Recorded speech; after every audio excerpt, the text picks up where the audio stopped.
அன்பார்ந்த வாலிப நண்பர்களே, நம்முடைய வாழ்க்கைய வசந்த காலமா மாத்துற இந்த லெந்து காலத்தை கடவுளுடைய வார்த்தையை கேட்டு தியானிச்சு தொடர்வோமா? அன்பிற்குரிய வாலிபிய தம்பி தங்கையர்களே, உங்கள் அனைவரையும் கடவுளின் பெயராலே வாழ்த்துகின்றேன்.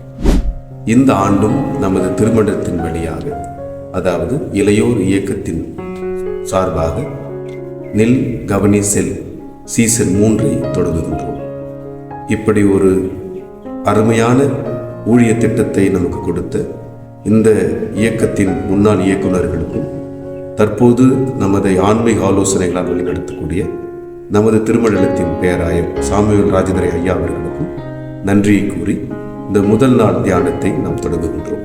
தொடர்ந்து வாலிபர் இயக்கத்தோடு அதன் திருப்பணிகளோடு இணைந்திருந்த கடவுள் ஆசி நம்மை தொடரட்டும். இந்த நாளுக்குரிய தியானத்தை மத்தேயு 6வது பிரிவு வசனங்கள் 5 தொடங்கி 18 வரை உள்ள திருமொழிகளில் இருந்து நாம் சிந்திக்க இருக்கிறோம். இந்த பகுதிகளில் 2 உண்மைகள் அல்லது தேவையானவைகள் வலியுறுத்தப்படுகின்றன. ஒன்று, இறைவேண்டல் செய்வது எப்படி என்றும், மற்றொன்று நோன்பிருத்தல், உபவாசம் இருத்தல் எது என்பதை பற்றியும் இங்கே விளக்கப்படுகிறது. குறிப்பாக இந்த 2ஐயும் அடிப்படையாக கொண்டது நம்மை புதுப்பித்து கொள்வதற்கான அழைப்பு. அன்புக்குரிய வாலிப தம்பி தங்கையரை, நெளிந்து காலம் என்பது நமது ஆன்மீக வாழ்க்கையில் நம்மை புதுப்பித்துக் கொள்ள கடவுள் அழைப்பதற்கான ஒரு காலம்.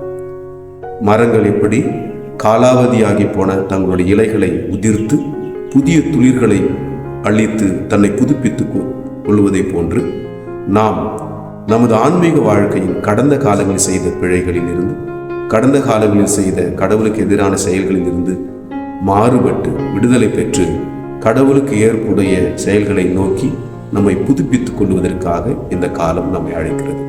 அதன் அடிப்படையில் இந்த நோன்பு நாட்களில் உண்மையான நோன்பிருந்து, உண்மையான இறைவனில் தரித்திருந்து கடவுளின் உருவை நோக்கி நம் நகர கடவுளின் அன்பு நமக்கு துணை செய்வதாக. ஆண்டவர் உங்களை ஆசீர்வதித்து காப்பாராக.